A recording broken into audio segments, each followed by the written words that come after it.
سڵاوی خوای گەورەتان لێبێت بەڕێزان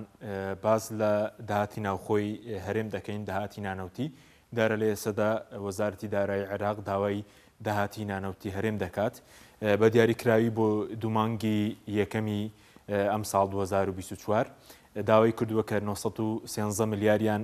بۆ بنێرن کە داهاتی ناوخۆیە دیارە پێشتریش وەزارەتی دارایی هەرێم ئەوەی بۆ وەزارەتی دارایی عێراق ڕاگەیاندووە کە داهاتی ناوخۆ لەو دوو مانگەدا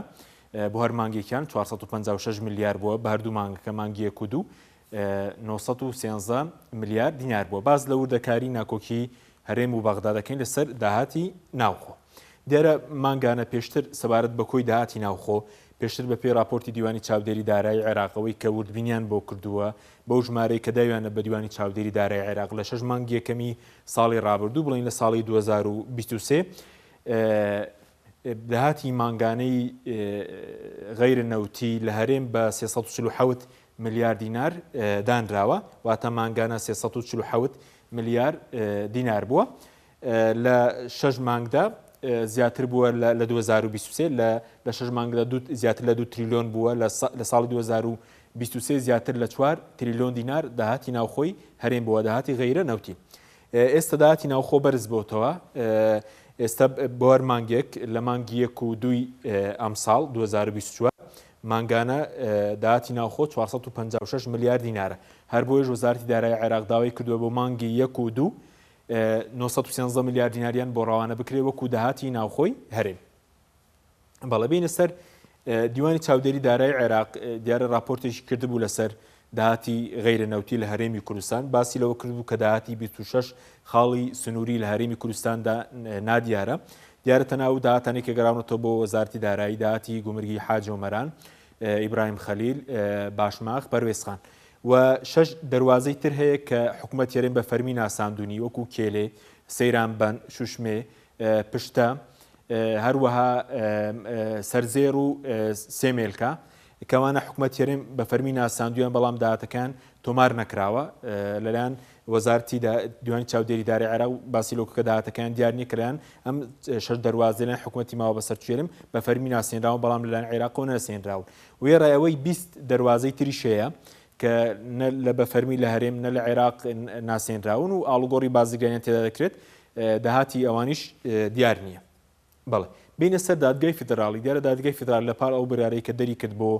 بواری موچە لە 21 دوای 2024 حکوومەتی ماوە بە سەرچووی هەرێمیشی پابند کردووە سەرۆک حکوومەت هەرێمی پابند کردووە بەڕاستکردنی داهاتی نەوتی و غەیرە نەوتی کەمە بڕیاری دادگای فیدراڵیە کە سەرۆک حکوومەتی پابند کردووە کە دەبێت داهاتی بەرهەمە نەوتیەکان و غەیرە نەوتیش بڵین داهاتی ناوخۆ ڕادستی خەزێنەی فیدراڵی بکات کە ئەمە لە بڕیارەکەی دادگای فیدراڵی هاتووە لە 21 دوای 2024 و بە هەمان شێوە لە یاسای بودجێ عێراق بۆ ساڵی 2023 2024 2025 لە مادەی 12 بەرگەی دووەمدال باز لەوە دەکات کە دەبێ هەرێم داهاتە ناوخۆیەکانی بەپێی یاسای کارگێڕی دارایی ڕادستی خەزێنەی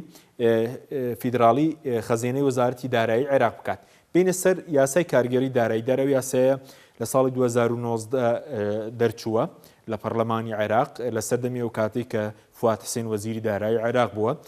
بە پێم یاسای دەبێت هەموو داهاتەکان داهاتی نانەوتی و غەیرە نەوتیش بکرێتە خەزێنەی فیدراڵی و ئەم یاسای ئێستا ناکۆکی لەسەرێ و تێڕوانی جیاوازەیە بۆ تەفسیرکردنی تاکو ئێستا هەرێم و بەغدا نەگەشتونەتە ڕێکەوتن لەسەرەوەی کە لە داهاتی ناوخۆ چ شتێک پشکی هەرێمەوە چ شتێک پشکی حکوومەتی فیدراڵیە بەم شێوە بەپێی یاسای کارگێڕی دارایی لە مادەی 29 باز لەوە دەکە کەم داهاتانە دەگەڕێنەوە بۆ خەزێنەی پارێزگاکان بە پارێزگەکانی هەرێمیشەوە واتە لە یاسای کارگێڕی دارایی باسی خەزێنەی هەرێمی نەکرد بەڵکو باسی خەزێنەی پارێزگاکان دەکات وەکو پارێزگایەک لەوێ مامەڵە لەگەڵ هەرێم کراوە باسی لە 150 باج و ڕسومات دەکات هەروە پشکی پارێزگەکان لە پترۆدۆلار و خاڵە سنووریەکان و داهاتی شارەوانیش لە ئاوەڕۆ و نەخشەداننی ئاوەدانی ئەوە بۆ خۆیان دەبێت و بۆ خۆیان خرج دەکرێتەوە بینە سەر تێڕوانینی ناکۆکی هەردوولا لەسەر یەکەم جار داهاتی دەواازە سنووریەکان دیارە بەپێی یاسای کارگێڕی دارایی هەرێم و بەغداد تێڕوانی جیاوازی هەنەیە بۆەوەی کە لە داهاتی سنوورەکان چ شتێک پشکی هەرێمە چ شتێک پشی بەغدایەوە بۆ باز و ڕسوماتیش دەردەسەڵاتدارانی هەرێموا تەفسیری دەکەن کە لە 150 باج و ڕسمی گومرگی سنوورەکان بۆ هەرێم و لە 150 بۆ بەغداد دەبێت ئەمە تێڕوانی دەسەڵاتدارانی هەرێمە بەڵام بە پێچەوانەوە وەزارەتی دارایی عێراق تێڕوانێکی دیکەی هەیە کە دەڵێ داهاتی سنوورەکان هەمووی داهاتێکی ئیتیحادیە و دەبێت لە 100% بۆ وەزارەتی دارایی عێراق بێدواتە هیچ شتێک پشکی هەرێم نییە لە داهاتی سنوورەکان تەنها هەندێک داهاتی تر نەبێت کە هەندێک داهاتی زۆر بڵێن کەمە وەکو داهاتی هێنانەوەی تەرمی ئەو هاوڵاتیانەی عێراقیانەی کە مردوون داهاتی بڵێن ڕسمی ڕسوماتی ئەو ئۆتۆمبیلانی کە دەچنە دەرەوەی عێراق لە سنوورەکان و داهاتی نیشتنەوە حاوانەوەی فڕۆکە کە ئەمەش بۆ بڵێن هەرێمەکان دەبێت یاخود بۆ ناوچانەی کە خاڵی سنووری تێدایە بەڵام بەپێ ئەو تێڕوانی وەزارەتی دارایی عێراق بێت لە 100% داهاتی سنوورەکان دەبێت بۆ عێراق بێت و پشکی هەرێمی تێدا نیە تاکو ئێستان پرسەیەک لا نەکراوەتەوە لەسەر باز و ڕسوماتیش دیارە ناکۆکی دیارە لە کابینە هێشتن باز و ڕسومات زۆر لەسەر هاوڵاتیان زیاد کرا بە جۆری لە 2010 داهاتی ساڵانی باس 318 ملیار بوو بەڵام لە 2022 بەرز بۆ تۆ بۆ 912 ملیار واتە بە ڕێژەی لە 300 داهاتی باز و ڕسومات لەسەر خەڵک زیاد کراوە ئێستا تێڕوانی جیاوازیش هەیە لەسەر بات دەسەڵاتدارانی هەرێم باز دەکەن کە تەنیا لە 150 داهاتی فەرمانگە فیدراڵیەکان وەکو پاسەپۆرت وەکو